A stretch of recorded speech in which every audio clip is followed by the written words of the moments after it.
Hello and welcome everybody. This is the Locker Room episode 2. We have our usual suspects, myself, Denz, and we have head coach Zed in the other corner.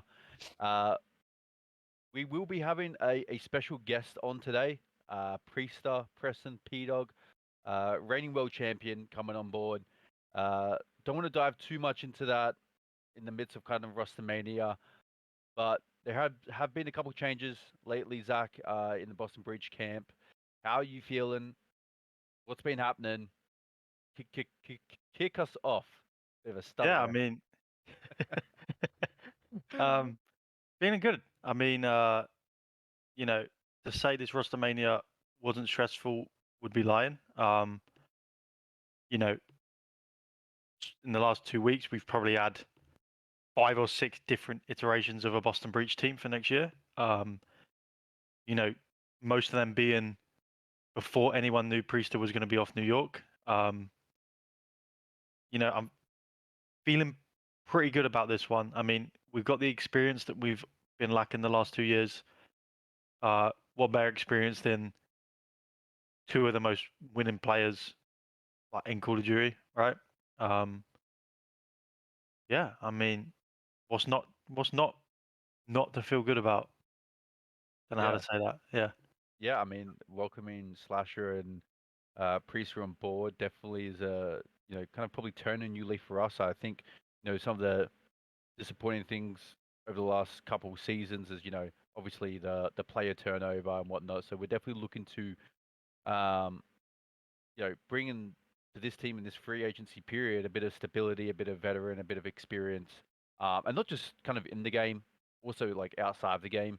Um, and when those are kind of like the traits that we were looking for. I think that's something we've really lacked in season 1 and season 2. So to come in and be like, hey, we obviously we want skilled players and players that have we want the best players possible, but there's also a lot more kind of facets and elements to building a roster.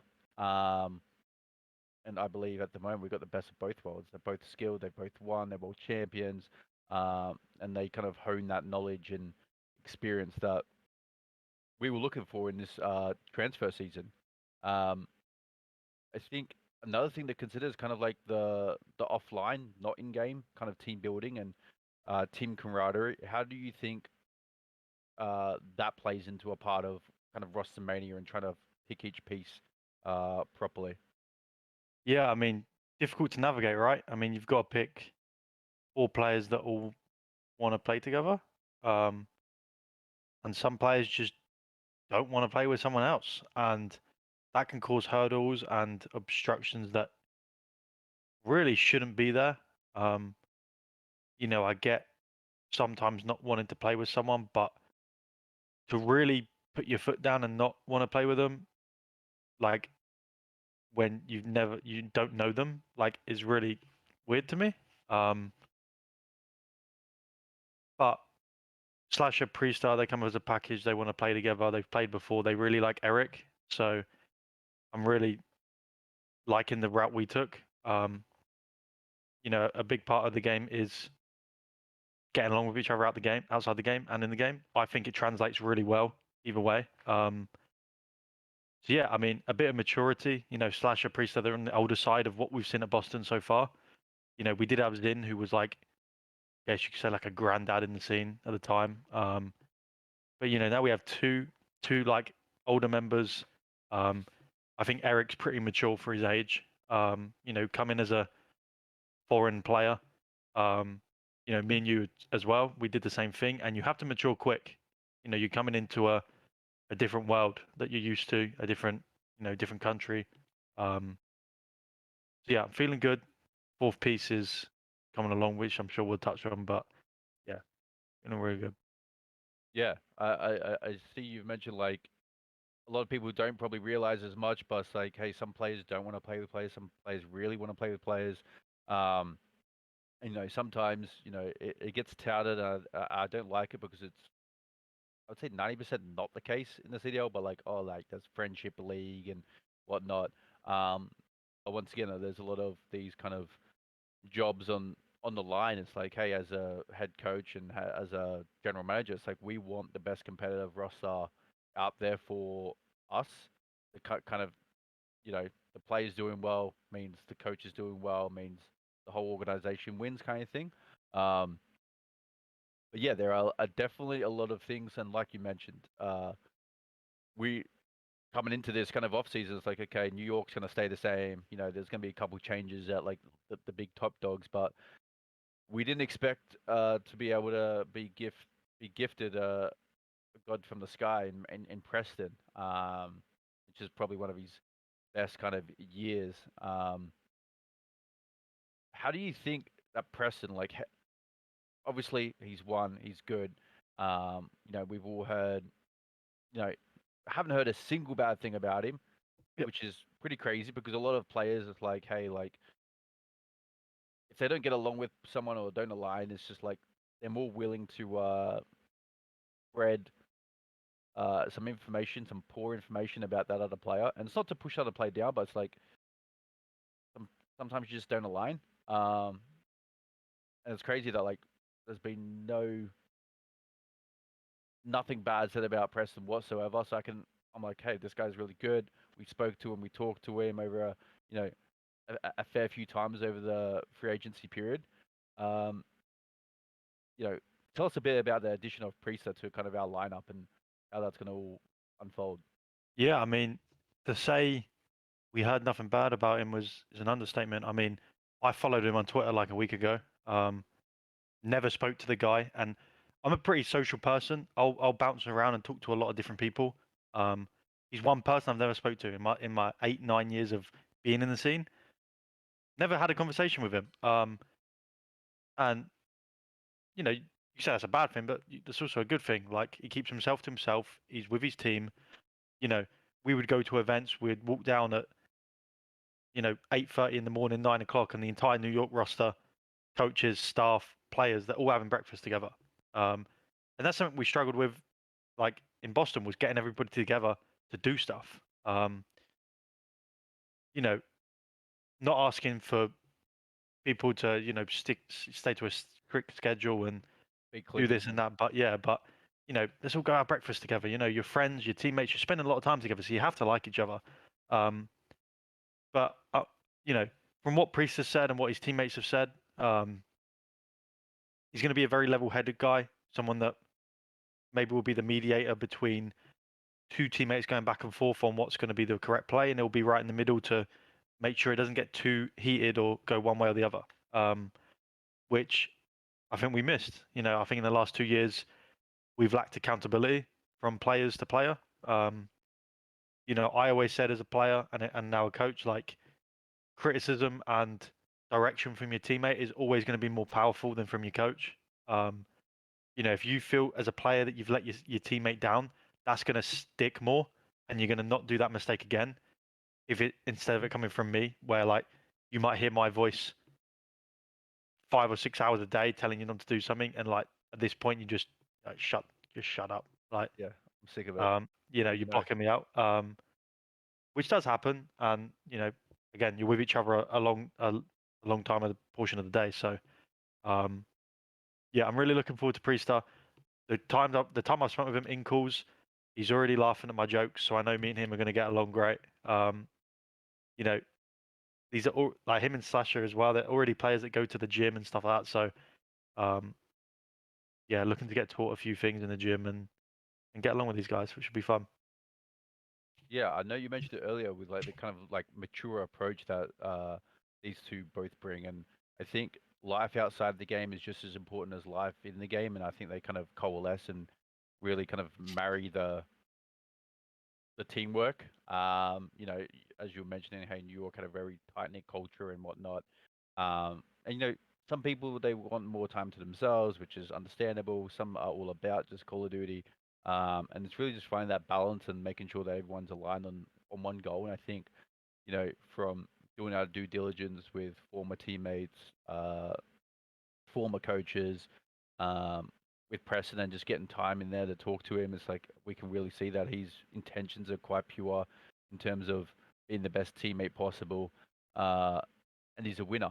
And I think that both of those kind of really signal to to us, it's like, hey, this is what we want in Boston. This is what we want to showcase, and we want to give you guys and Preston the resources and tools to be able to do it once again. Um, try and really write history. So that's how we felt about Priestahh's addition coming to the team, and now we are going to interview the man himself, P Dog, Preston Priestahh, the world champion, two major winner in the 2023 season.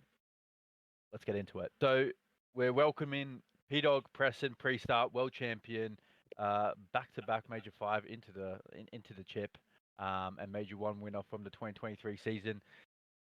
Brought on board to the Boston Breach team. How are you feeling, man?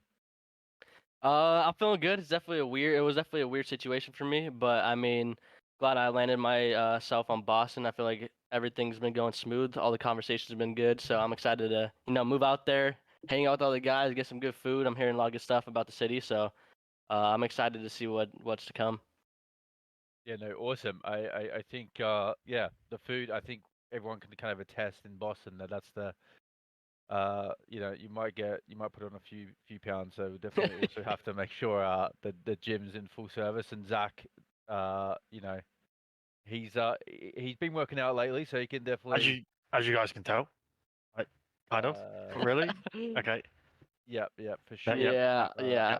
Yep. So look, over the off season, you've kind of gone into an unpredictable kind of moment. Zach and myself, we weren't sure we'd be here where we are today. I think, going in for us, we had anticipated a completely different roster, trying to not speculate, but anticipate kind of where people would end up and land. Um, how was the off season for you? Uh, what were some of the events that kind of led you to this moment here? hmm Um, you know, I know that you kind of had a tweet with the departure of yourself from New York. How did that kind of all unfold? Yeah. So just to start it off, like, after we won champs, I was just kind of staying in Vegas for a couple days, celebrated, had some drinks. Came back, I was chilling for a bit, and then was in negotiations with New York. That obviously fell through. The team went their own way. So after that, I was kind of just figuring out what I was gonna do next. And a big person I was big on was Austin, and I definitely knew I wanted to do something with him. We didn't know exactly what org we were gonna land on. We didn't know we were gonna be on Boston. We, talked to a few orgs, and Boston, had the best things to say. It seemed like the best fit for us. As long as, and along Jesus, I can't speak. And along with Snoopy, they already had that you guys already had young talent. I think that's what we kind of need. Me and Austin, are bringing a little bit more experience to the team. So having young guns that are hungry to win, that have a lot of talent, I think is going to help a lot. So, yeah, just excited for it all. Awesome. Yeah, I mean, after winning kind of like obviously a chip, I've never won a chip. Zach's never won a chip, so we don't really I know kind have. of I have. we don't really know the feeling, right? Right. How do you keep like the hunger and the motivation? I know last season it was kind of like you were trying to prove the doubters wrong, and Yeah. you guys all had like a chip on your shoulder, no pun intended, to like Yeah. go hard as possible. Now that you've kind of won the world championship, and you've pretty much cemented yourself in Call of Duty history, how do you then like keep that going? Because no player and no team Yeah. has ever won back-to-back hmm champs, I don't think. So like, how's your mindset surrounding that? Yeah, I mean, just in general, when I win, certain wins feel better than others for sure. I think Major One, when we won Major One this year, it definitely felt really good just because of the kind of shitty year I had last year. So coming in, winning Major One, was a real confidence boost for me. It's just basically, proving people and proving to myself that I can still do it. Major Five, I would say, obviously winning is obviously a good feeling, but winning Major Five was kind of a weird feeling just because it's an event before champs, so you don't want to peak right before champs, go to champs and lose. So like we kind of all had the mentality like we were we were excited we won, but it wasn't as good of a feeling as Major One just because like I said we didn't want to fall off going into champs. But for me it's just kind of like I don't know, I just like proving to myself that I can continue to win. Like every time I win, I know I can do it, and then I go into the next major, tell myself I can do it. And I just want to try to stack as many as I can as possible. Um, and this year's a little bit different. Obviously, got dropped off a team that I placed really well with, did really well with, won champs with. So I mean, that just gives me a little bit extra motivation to, prove to people again that I could go to another team and I could still win with different players in a different game. And I don't know, just I always just have the mentality just to keep winning. And even when I win, like I said, I'm not very satisfied with it. I just want to keep doing it. Yeah, I mean that's a pretty good mentality to have in terms of getting back on that horse and doing it again. I know some people, the champs curse and Yeah, you win champs, and then it's like, hey, how motivated are they to win? Like, is it like a big priority? Are they just here to come just do their normal thing? yeah, Complacency, all the kind of mixture of feelings and whatnot, where it's like, yeah, everyone gets a bit of a hangover from the kind of champs win or whatnot. mm. So how do you see yourself at least coming into this season? What's going to be a successful year for yourself?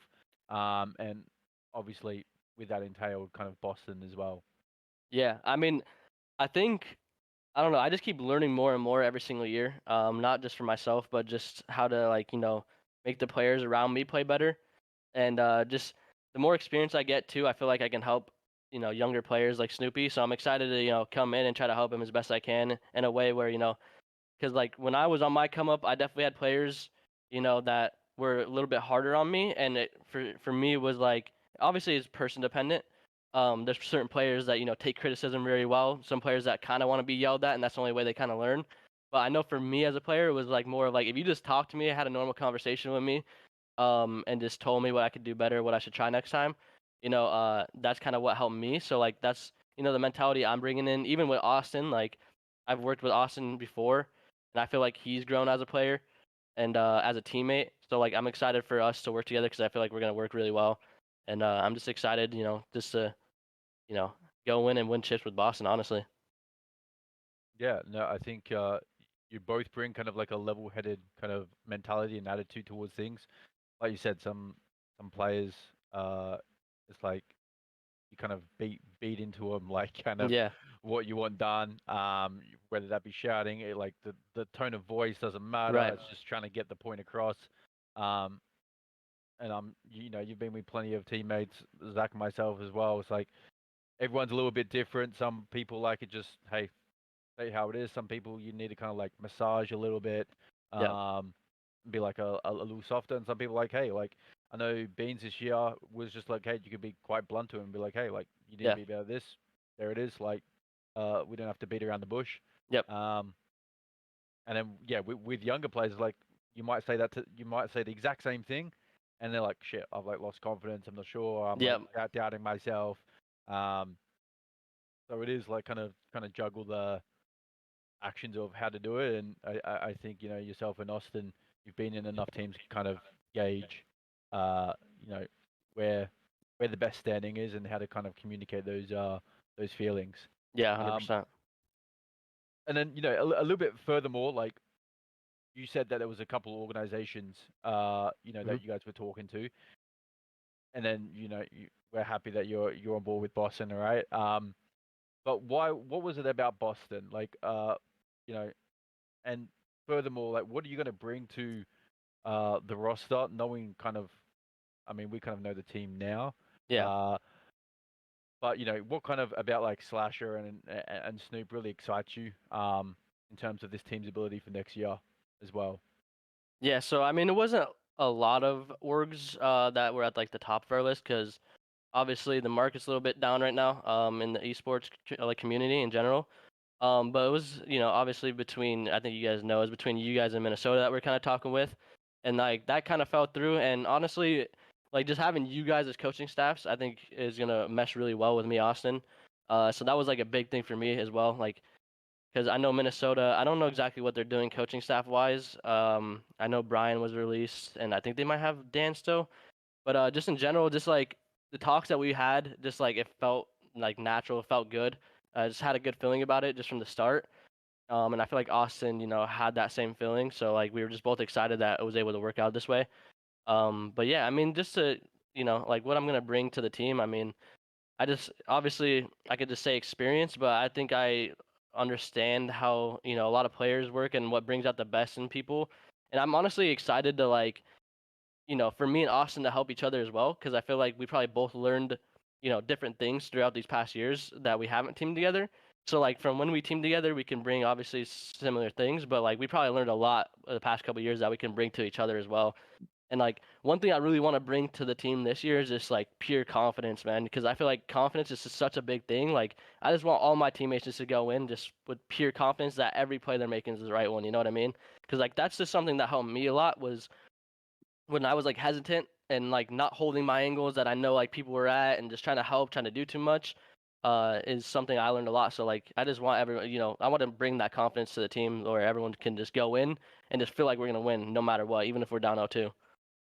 Yeah, I think backing yourself and backing your teammates and kind of giving them that belief and hope. I think a lot of teams kind of sometimes, or players, you go into a series and they're kind of already thinking like the negative aspect of Yeah. it. And it's like, no, we need to be positive thinking. We need to be as one of the sports psychologists say, like higher brain thinking, and Yeah.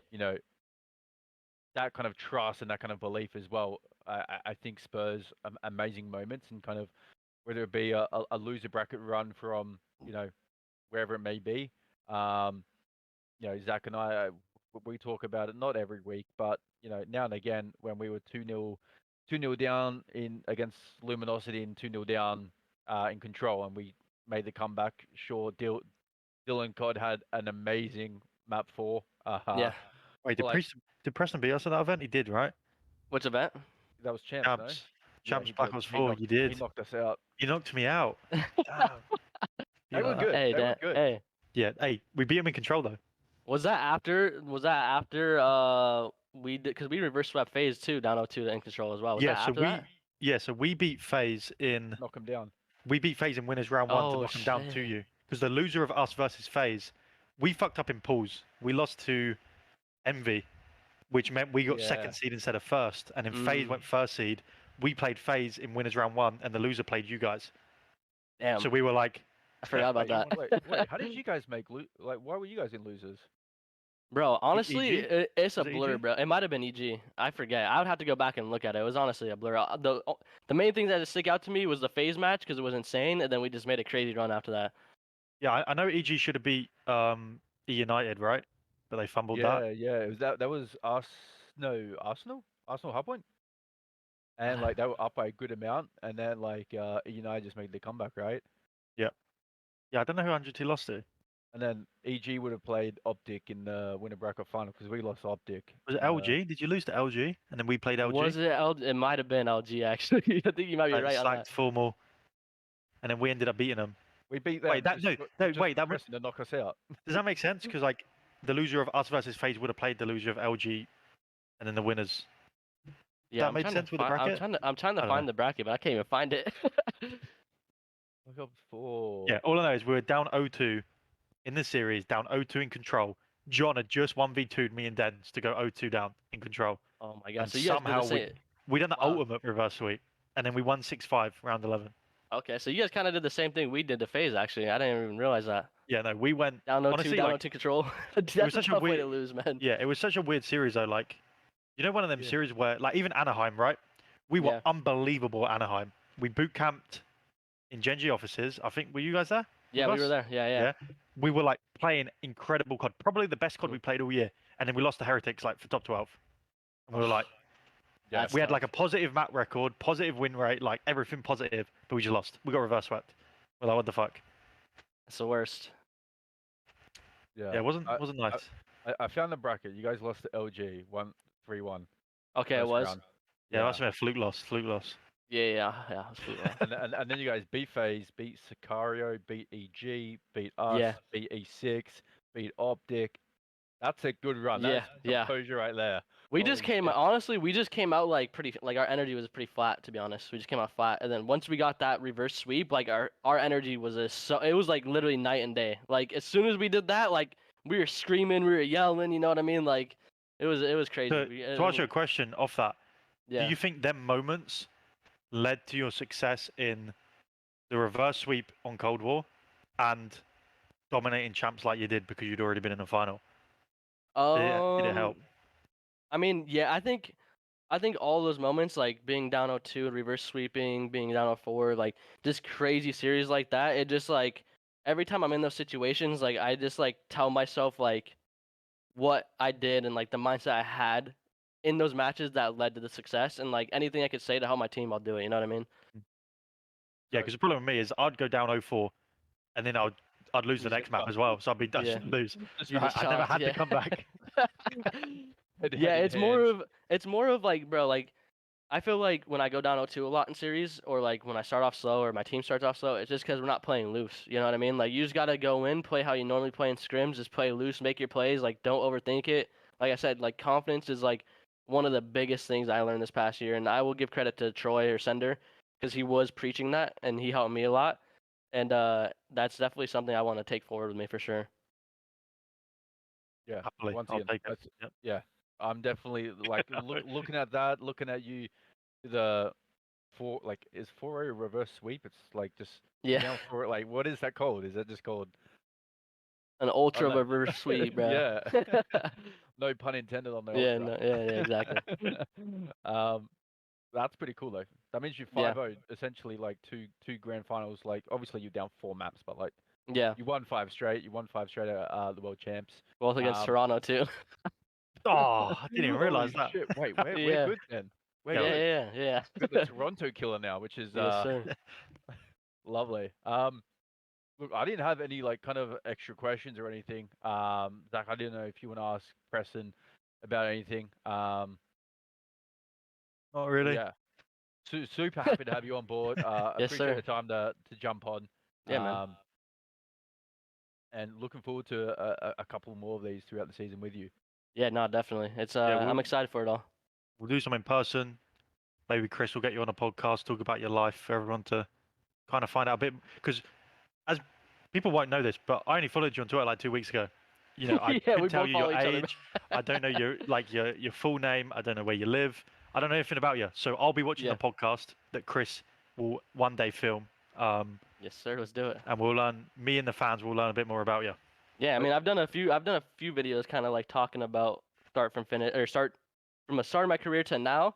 But I mean, every single year more and more stuff happens, so I can keep Yeah, talking about perfect. it. Yeah, we'll get the latest and Yeah. greatest. Yeah, my life's a movie, man. It's crazy.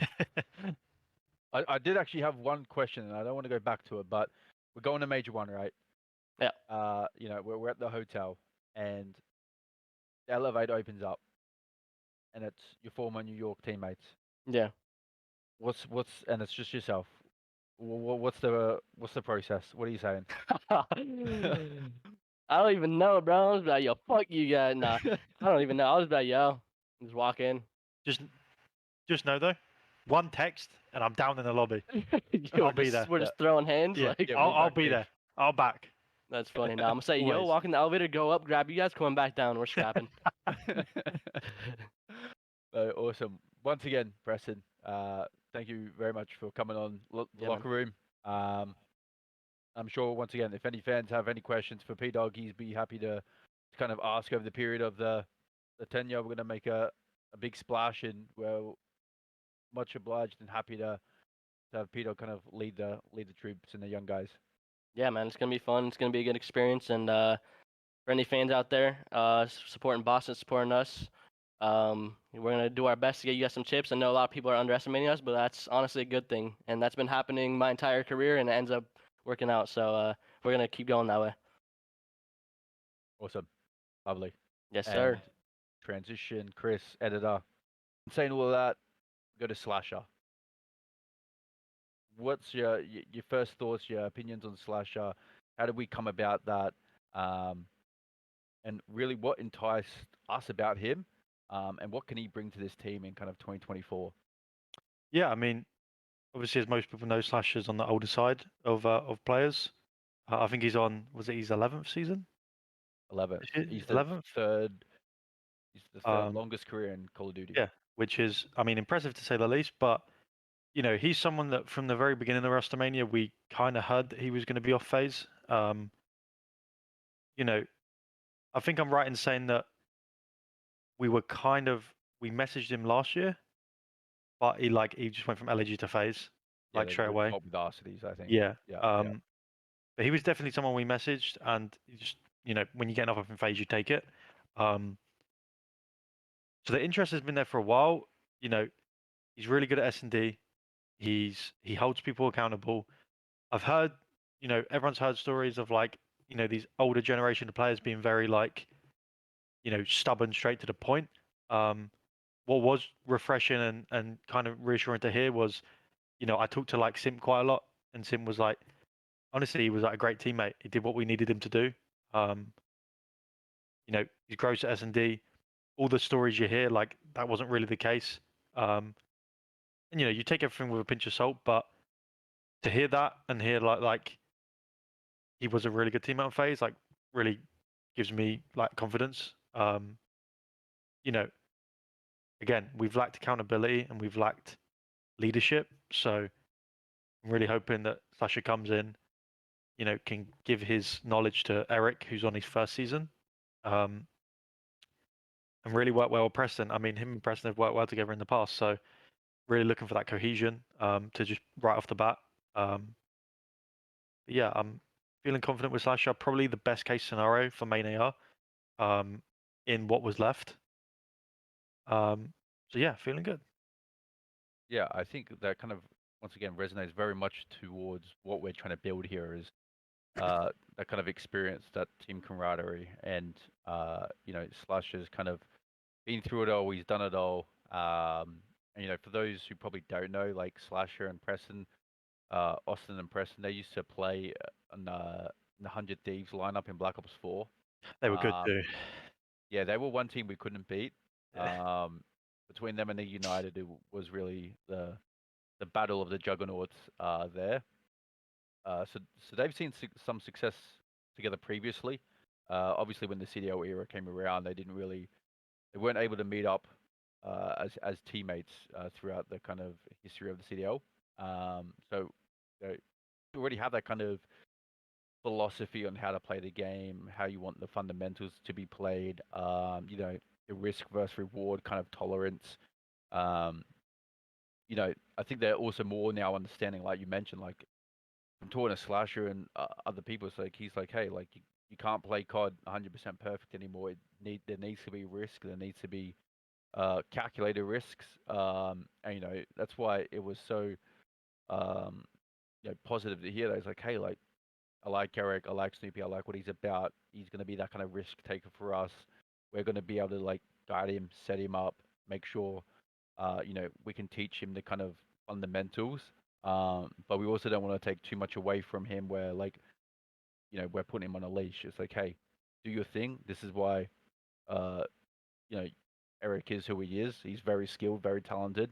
And he does push the boundaries and that, if you can harness that kind of potential and that kind of aggressiveness, it's like, hey, like this guy's opening up so much space on the map. He's popping two or three pieces you didn't think were possible and bailing you out. Um, and I think the great thing is Preston and SlasheR uh, both can see that kind of vision, and it's really kind of encouraging for us to have him on board and know that he's got full belief in this kind of system. Uh, is there, besides obviously guiding as like a teammate in game and kind of teaching them the ropes of what they've kind of the knowledge and experience they have, what are some other kind of facets that SlasheR and Priestahh can kind of help the young players like Snoopy and perhaps our fourth?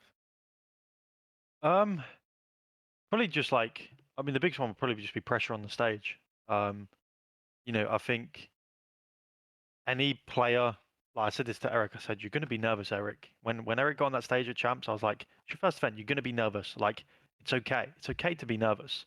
Like, I've been nervous. Everyone's been nervous. Anyone that says they weren't, like, in my opinion, don't care enough. Nerves Yeah, are a good thing.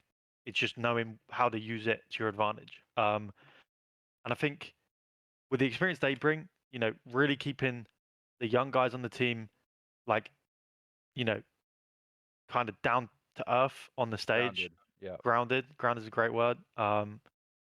Like that's going to be really important for us. Again, something we lacked in the past was, someone like that on the stage that really, keeps these guys together, and stops them falling apart. So that's probably like just as like important as the leadership and stuff that they're going to be bringing. yeah. I know. Yeah, the nerves. I was nervous when I was on stage. You were nervous, but like, I like to kind of frame it in a different way. It's like yeah, you've got these nerves a little bit, but like being nervous and excited is very much a similar feeling, right? Yep. You've got the butterflies in your stomach, and you're looking to really just tackle what's in front of you. And I think Eric definitely had the nerves and the excitement, because he's like, hey, I'm gonna go on stage for my first ever LAN game. It's at COD Champs. Like he's heard the crowd. We're sitting backstage. But how to channel that, whether it be nerves or whether it be that excitement, that feeling of excitement, how to channel that properly, so when you get on that stage, you don't become flustered or you're not too in the moment. Um, will be something that I think both of these guys could definitely help with. Um, because yeah, they've been there, they've done it before, they've won multiple titles, a world championship, and I never made it to a world championship game, so I can only imagine how they must feel when you're on there, and there's a difference between 500,000 and 1.5 million, like $1 million match. I know Yep. that some people play, like I used to play $5 wagers.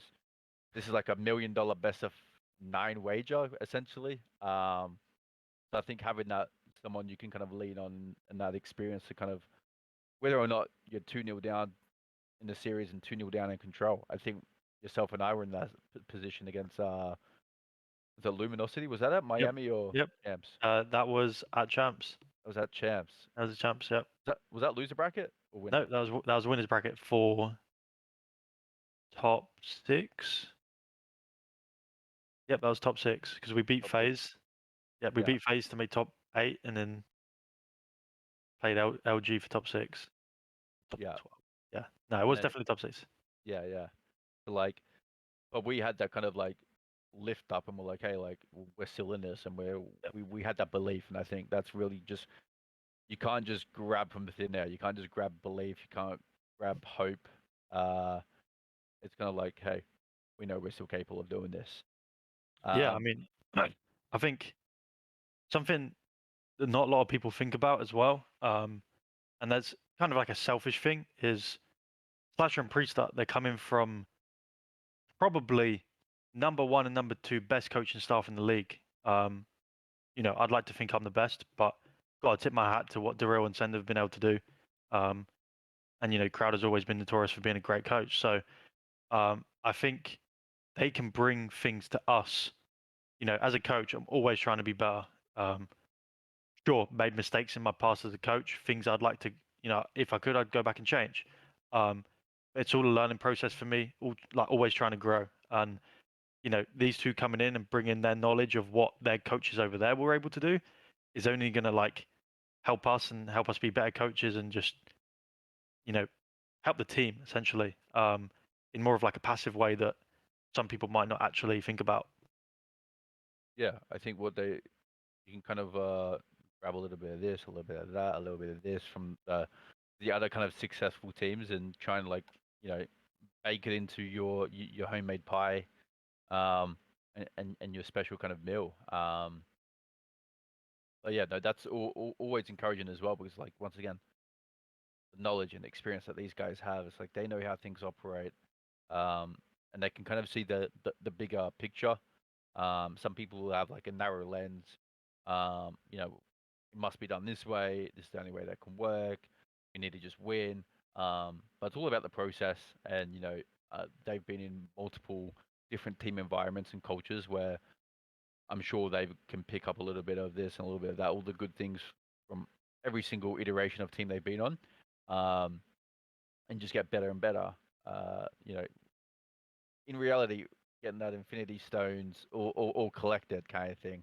Yeah. Um, with all that said, I guess with roster mania is pretty much coming into full effect with kind of that move coming in our favor. Um, what are your expectations for next season based on the kind of the landscape of the rosters, and kind of like where do we fall in that? Yeah, I mean, everyone wants to win, right? Unfortunately, winning's probably the only thing you can't guarantee in the CDL. So for us, it's being the most competitive team possible. If that means winning, sure. I'll take it. We've wanted to win very so bad for the last few years. And this is probably going to be our most capable team that can win. The only problem is the top four have just got even better. So it's going to be difficult, and it's going to be a long season, a long grind. But right off the bat, we're probably the fifth best team, I'd like to say. Pushing for that top four and trying to make a name for ourselves. But yeah, I mean, expectation always to win. We want to put good content out there. Have the fans follow the journey. And really be a likable team. I think we made a few mistakes last season. And really kind of slipped up on being that likable team. So it'd be really nice to get back there. Yeah, and just have people support the guys rather than scream "fuck you, beans" every time you stood on the stage. Which definitely didn't help. Yeah. Yeah, I mean, I think what's call it? Like, I look at last season and all the rosters come out and they're like, oh, like, there's articles, Deserto, there's rotation, breaking point, and like, okay, where do you rank these kind of teams? And I think New York Subliners last season they were like ranked like 7th or something or 8th. And to come out and do what they did is like, okay, because every year there are super teams. That's just the nature of how things work. It's a super team, right? FaZe was a super team. Well, we can't see anyone beat FaZe. LA Thieves just won a world championship. We can't see anyone beating them. Like Optic, hey, yeah, they've got a really good team as well. And then the more throughout the season happens, you start realizing, hey, like this is a very competitive league. There are no easy wins. And a team you probably least expect to kind of break the barrier and whatnot is a team that ends up taking over the whole season. So I think, at least for us, it's obviously Preston's addition and what he was able to do, despite the kind of doubt, is something very valuable they can bring in. But despite the top four teams all being top four, I'm very confident in what we're building here and what we've got. Obviously, still have to sort out the fourth member, but it gives me a lot of confidence knowing that, hey, like we have winners and we know what to do to win. In saying that, what are we planning to do differently going into the upcoming season to make sure that we're creating the environment for these guys to actually succeed and to really take hold? Yeah, I mean, again, what we spoke on quite a lot over the last two episodes is team culture. Spending time together. Hopefully people go down into the hotel at 9 o'clock in the morning and they see Boston Breach next year, having breakfast together. The goal for us is to take the weight off the players' shoulders outside the game. Team, do like a meal plan, which would be awesome for the guys. Just get everyone eating healthy, exercising, doing everything together.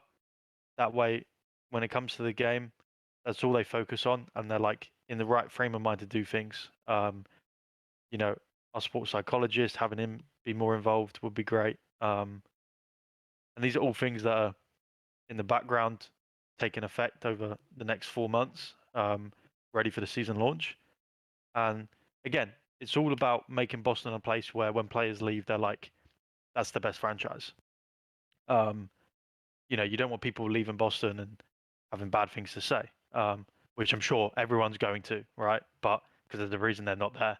But if we can make it a fun place to be and people enjoy their time there, we can attract even more talent over the years and make the process in the off season a lot easier.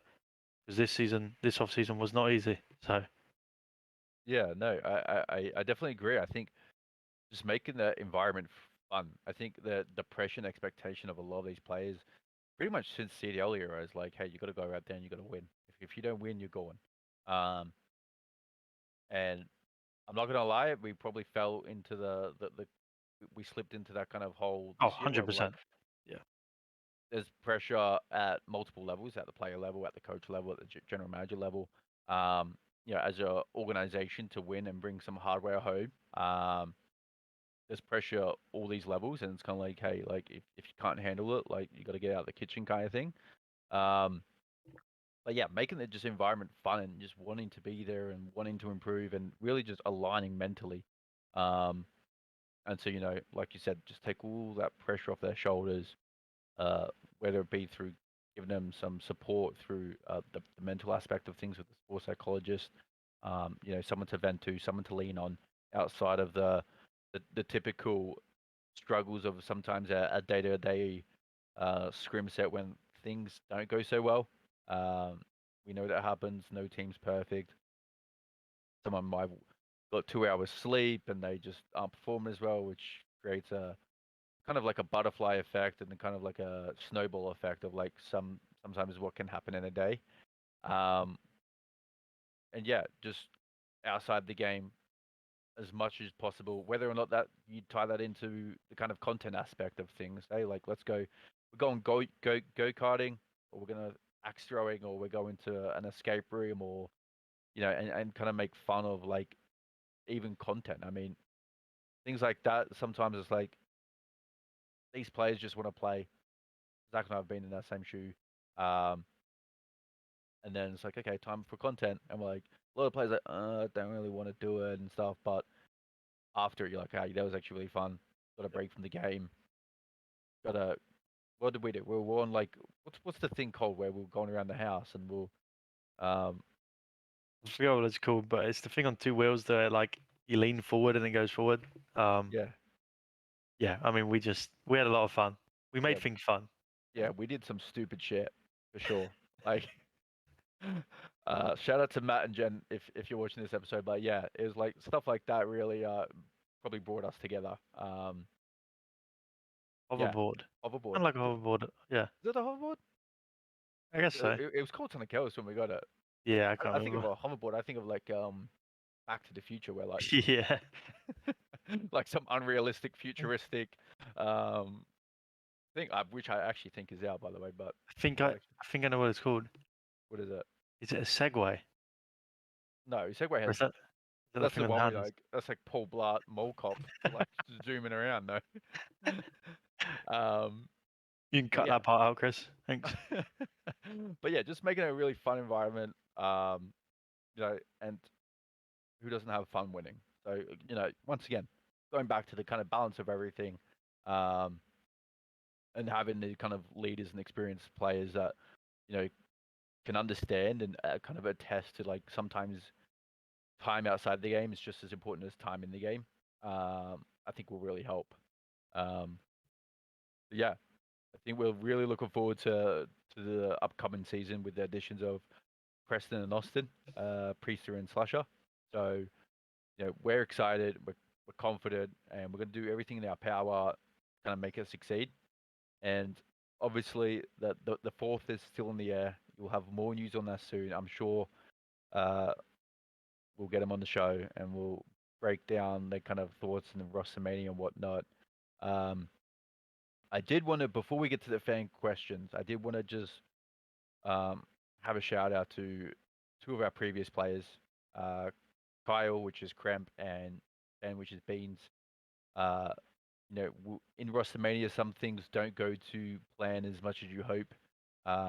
Like Zach mentioned earlier, sometimes some players want to play with only this player, or they don't want to play with this player, and you kind of got to play a bit of like Jenga and like balance, kind of juggle, and all the fun things of trying to find the roster composition that makes the most sense for the organization, and for kind of like our vision of the team.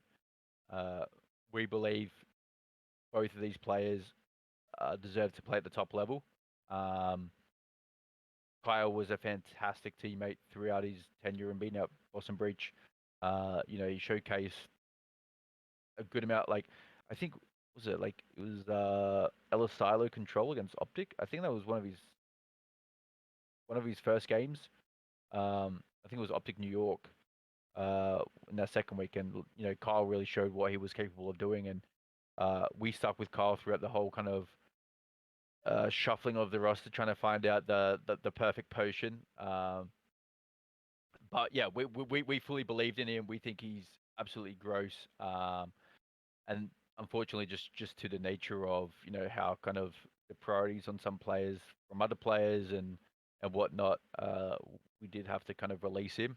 But want to shout him out. He's been a great player, a great teammate, and a great guy outside the game. So I'm looking forward and hoping that he finds himself a new home. And um, I don't know if you had any words for him or for anyone interested in him, but uh, yeah, he was amazing at Boston, and we're really appreciative of what he was able to bring in his time here, and come up through the academy system as well. So, and then there's obviously Ben Beans. We really like him. We're a big fan of him. Similar to kind of like the Kyle aspect is, some players don't want to play with others. And we kind of have to make the decision and the judgment. Hey, what's going to be the best path forward?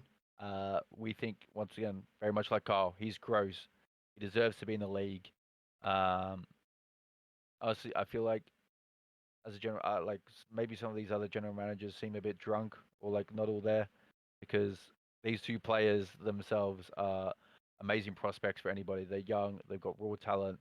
I think anybody really should have a deeper dive into what they're all about.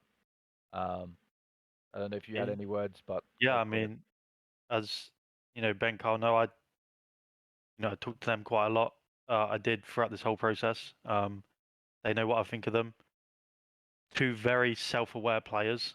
You know, which is something that Ben is actively working on throughout our time with him, and towards the end, you could really see it. They're going to be stars in the future. Again, like you said, just unfortunate how things pan out. There is a universe out there where there is rosters with them two on here with Boston, but it's just not this one. You know, hoping we don't play against them because they're pretty fucking good.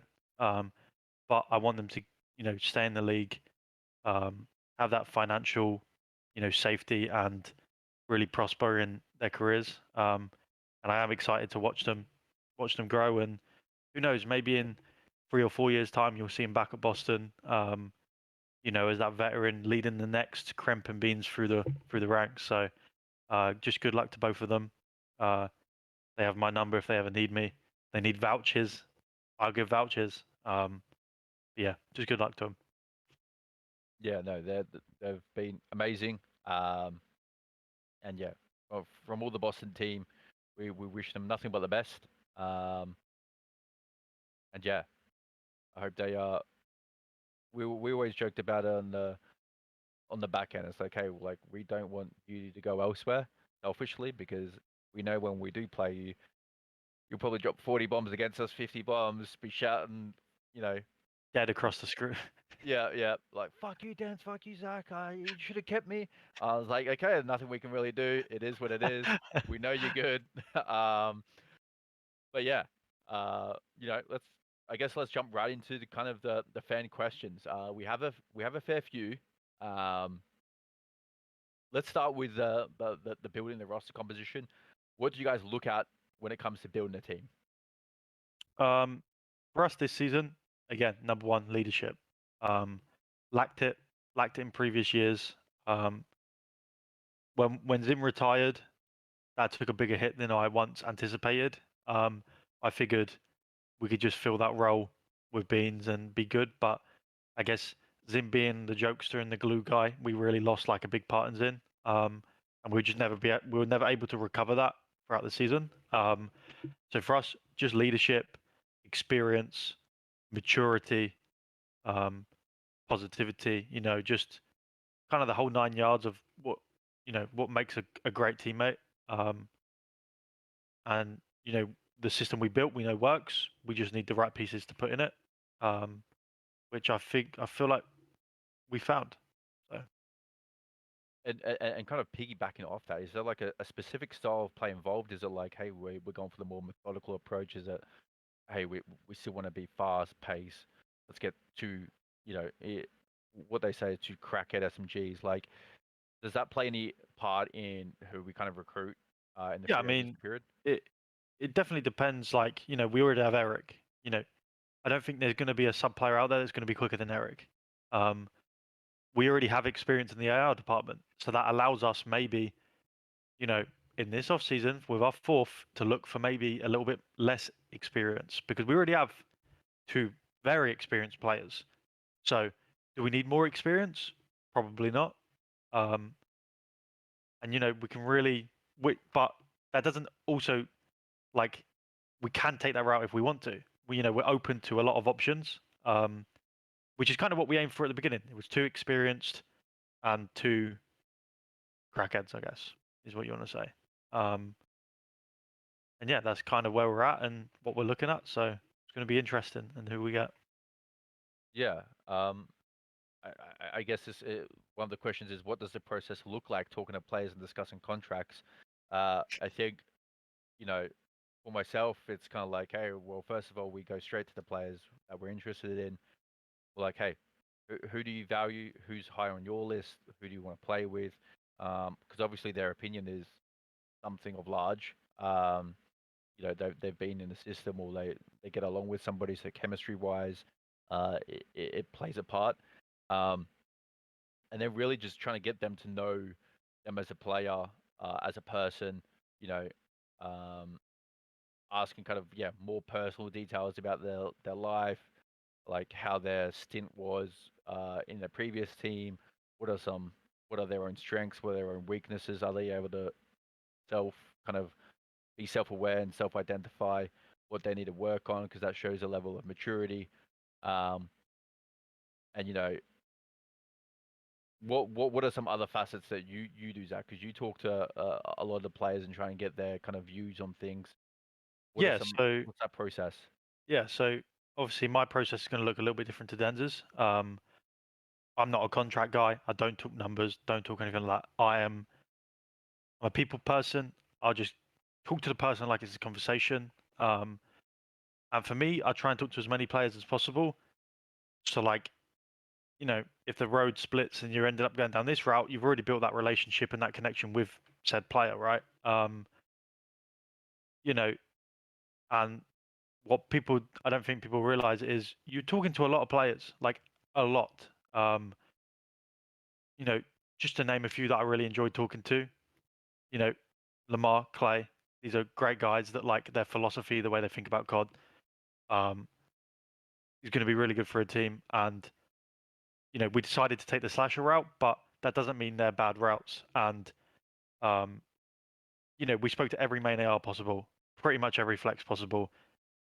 I've probably spoke to about 15 different sub players. And you're not promising things, but you're definitely keeping them in the loop with like what Boston is thinking and kind of the direction they're going. Because again, as a player before, you're not trying to fuck anyone over.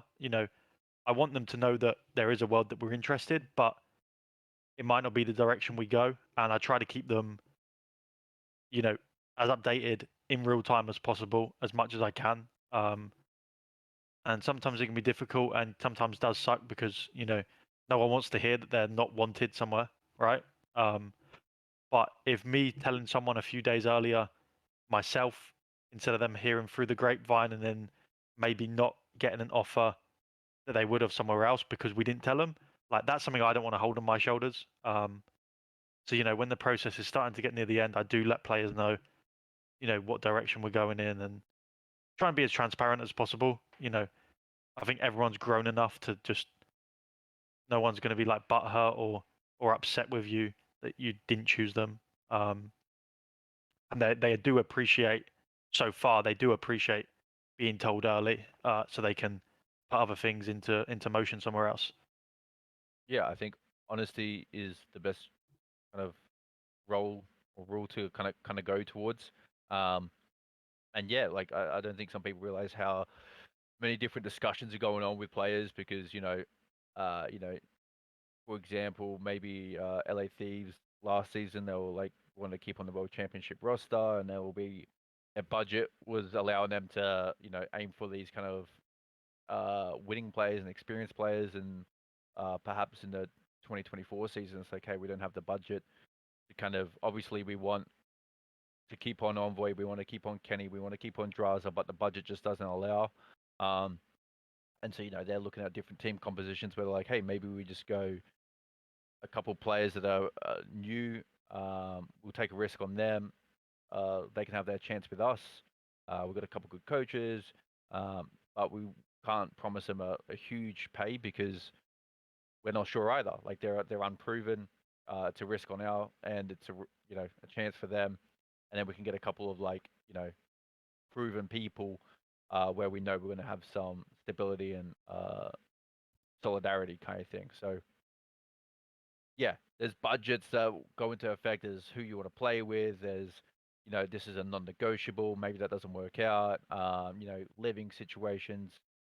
Like, are you going to force me to come to Boston? Like some other teams, like, hey, we're not. There's no facility. You're gonna have to play at home. So there are a lot of different things, and it's all very dependent on like where that player is in their playing career, in their life. You know, someone might want to play from home because it's like, hey, I bought a house and my wife, fiance, girlfriend is here, and we don't want to do the long distance. It's like, okay, cool. Well, we wish you the best in that, and we're gonna have to go a different direction now. So a lot of things, chops and changes, and a lot of dominoes kind of follow as well. Just like we were lucky, we've been able to get Preston.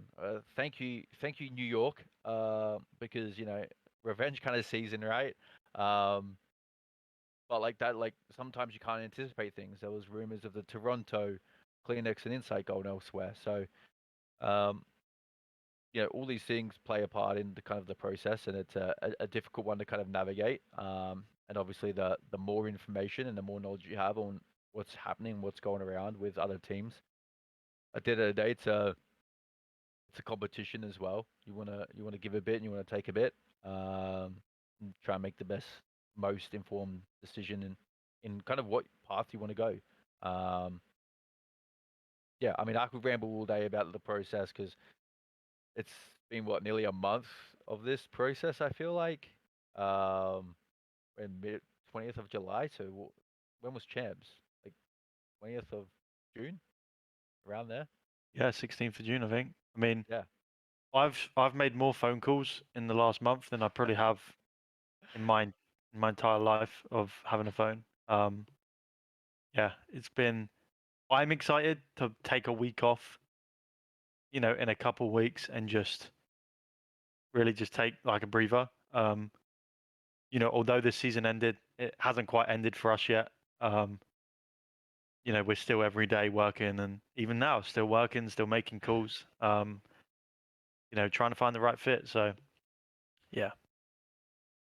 Yeah, awesome. Well, there's another one. What have been the best moments behind the scenes that most people don't know about?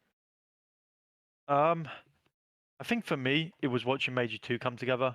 Um, at the time, Boston was a relatively small, like, organization. Um, behind the scenes there weren't a tremendous amount of people working for Boston. So it was really done by, you know, people doing multiple jobs. And just seeing it all come to life and, the arena sell out and the team performed relatively well and just seeing how successful it was for the franchise was um, pretty amazing. I mean, obviously, from the outside looking in, you just see a major. You don't see everything that goes on behind it. The months and months of prep work. Um, you know, we have one designer with Meadows who works incredibly hard to get everything made and everything designed. And then to see it all come to life is probably, yeah, the greatest thing about doing this job. Yeah, I think the Major Two was a special moment for everybody. Like you mentioned, we got a pretty lean, mean team, and we all kind of rely on each other, and make sure we're all setting up and rise to the occasion. And like the kind of workload, it's not easy. And we do it all for the players, community, the fans, because without the fans and without the players being happy, it's like, hey, like those are our biggest advocates. We want to make sure they feel like they're playing, and that's all they have to worry about. You know, make sure there's good PPAs, make sure they're supported in, you know, all these other kind of logistical things, so they can perform at their best and bring the best kind of competitive outlook for the fans to kind of enjoy and experience. And yeah, that kind of Major Two was really heartfelt when you're looking at kind of it was like a 6 month lead up of just every day, all day, you know, Yep. 7 days a week. Like, hey, we got to plan this. Did we remember this? And there's so many things that you don't realize until you've got this big checklist that's about 20 pages long. You're going through legal, you're going through logistics of, you know, how do we get the production here? You know, where are we allocating resources, money, talent, um, you know, the location. It's all fun, right? But yeah, that is definitely one of the best moments behind the scenes, in the back end, and just kind of seeing that kind of come to fruition, that growth of people you work by side is pretty amazing. Okay, now the next one, because I have one. Do you guys have any superstitions for matches?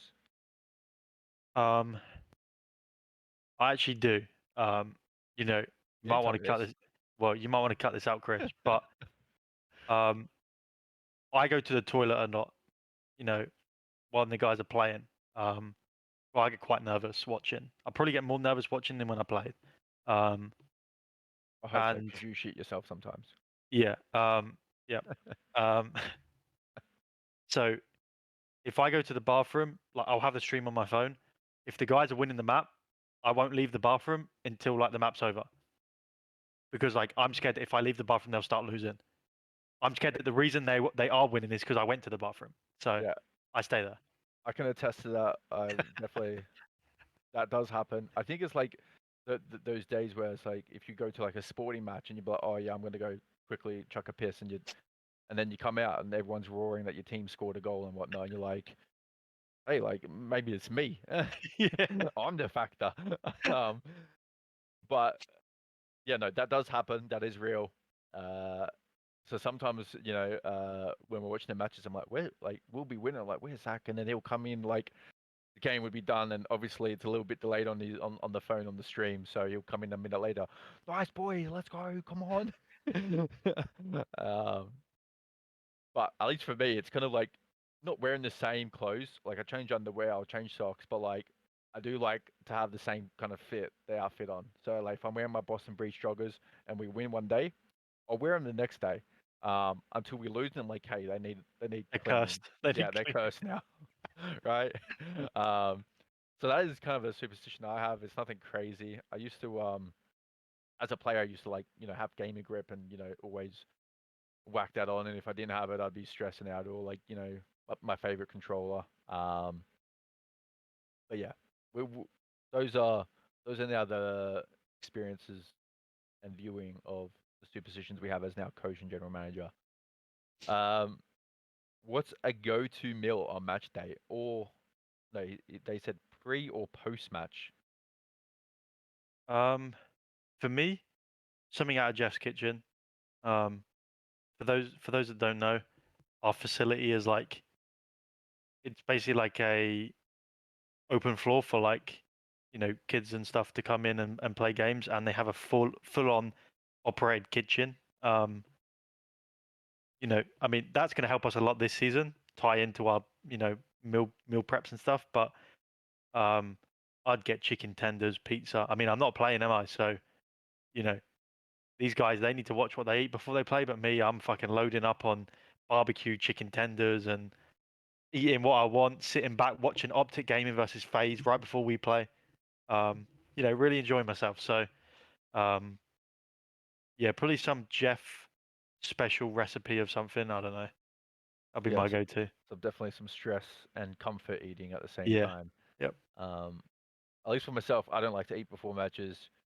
I'll just get a monster energy drink, or I'll go to Starbucks and get a refresher. I get too nervous. And I think if I eat, it's no good. I don't know. My stomach just starts grumbling. Um, Post match, if we win though, like take me to the nearest steakhouse. I'll sure. Um, uh, last couple questions. Are there any internal struggles to being a coach that's hard to deal with that people aren't aware of? I mean, the obvious ones is like, you know, I'm not the pressure as a coach will never be as much as the pressure as a player. But there is definitely a lot of pressure there to perform, and sometimes it's out of your control. And you can prep your team, sometimes over prep them, and maybe they overthink too much and not playing their game. And it's really finding that balance and knowing how your players react. Um, and finding that balance is so difficult. Because yeah, again, you can prep all you want in the world, but you might just come out and someone's feeling sick, and you're just like, okay, well, that's done. Um, and there's so many outside, yeah, again, so many outside factors. How the players are feeling, their emotions. Emotions of people close to them, family members. Maybe they have a sick family member, and that's weighing down on them. And there's nothing you can do about that. All you can do is, hey, like, let's go, like, let's get through this. But again, as a player, I've been there. I've been there when family members are sick. It's all you think about because as you're human, right? That's all you think about. I hope my family member's okay. Um, and unfortunately, some days that falls on a CDL match day, and you can't do anything about it apart from look forward. Um, so yeah, there's definitely some like external factors that you really can't predict. All you can do is, take it as it comes and cross that bridge when it comes to it. And they can be difficult sometimes, but yeah, it's a good question. Yeah, I think a lot of it is once again. I always come back and this is kind of my life philosophy is more like the balance aspect of everything. Like, hey, you can have fast food, but you can't have it every day, right? Uh, there's got to be a balance. You got to have healthy eating if you want to spoil yourself. It's the same as like even just naturally coaching a player, where it's like you want to praise him for the good things, but there's got to be a level of like addressing uh, the poorer things that they may do and trying to get them out of those bad habits, whilst also not criticizing them too much, where they start to lose confidence in themselves. So it's a little bit of like a tug of war going back and forth and trying to make sure you balance in your kind of approach. And some players are also much different. You can be more stern and more to the point and blunt with someone like maybe like SlasheR. And then there's someone that's inexperienced and young, and being on their ass all the time is detrimental to their growth. So every player has got a different personality and um, in different parts of their life, and it's knowing how to kind of manage that. And sometimes that's a struggle. Sometimes you're like, hey, maybe I shouldn't have gone so hard on him. But like on the flip side, it's like, hey, maybe I needed to go hard on him because he's never, you know, he's not used to that. So it shows a little bit more power. And you're always kind of conflicting yourself and countering yourself on like what the best approach is. Well, Um, yeah, every time you do something or like criticize one of these players, you always second guess it. I always leave the room and like, should I say sorry? But like, and sometimes you gotta be that bad guy, right?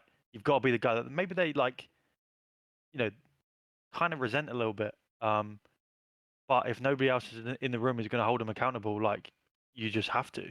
Um, and I don't want to be that guy. Anyone that knows me knows I'm fun. I like to make jokes. I just want to be everyone's like friend, right? So for me to get mad and raise my voice, or you know, even to the extreme, like find somebody, like that's something I don't want to do. But sometimes you have to, and like that's out of my comfort zone. And yeah, like you said, like the balance and like second guessing and should I have done that? Should I have been harder? Should I have been lean? Like, it's just tough. It's tough sometimes. yeah, no, I think those are the kind of things that goes in your head, and it takes days, and there's the next day it's like, okay, maybe I'll just stand back off a little bit, and then then they might take advantage of it. You're like, oh shit, right? It's all good fun, right? Trying to untap the potential of these players and make sure they're playing to their optimal standard.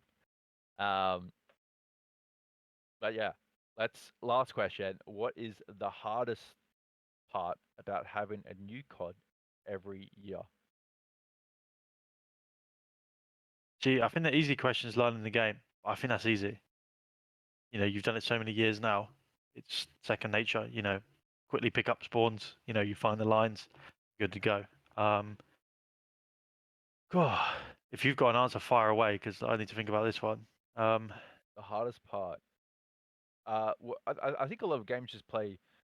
They're the same fundamentally, but like they could just play different if that makes sense. It's pretty much based off like a map design. It's like, hey, it's like I know on Bokage, right?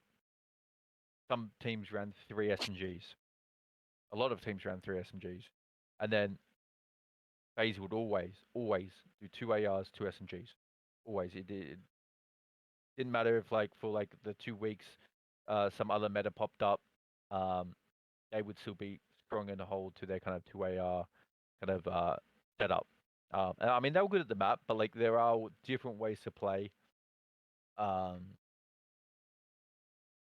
but I think like it's more so. I think the hardest part is learning it as quicker than other teams because some teams are good at the start of the game. Some players are good at the start of the game.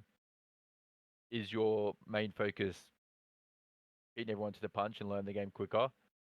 Like that's also a part of like roster composition.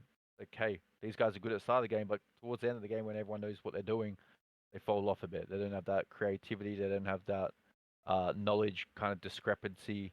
Um, I felt like I was pretty good at the start of games, and they kind of dropped off when everyone kind of knew what was going on. Because there does become a kind of not one-dimensional, but at least in the role I played, it kind of is a power spot. Go there, do this. Um, so I think it's the hardest part is about trying to accelerate that learning quicker than 11 other franchises that are also trying to do the exact same thing. And that's just time. No, I'll agree. I don't think there's anything else that really stands out for me apart from that, really. So I will say, the gun meta as well. Trying to find out. I know in Vanguard I was like the automaton, right? I thought that was the best gun in the game at the start. Everyone's using the STG, I think. I was like, no, like the automaton. That is like because it's just natural. Like rate of fire was really high, and the STG was more like a bar in World War Two, or like an FG-42 in World War Two. Like it killed quick, but like you have to hit every bullet.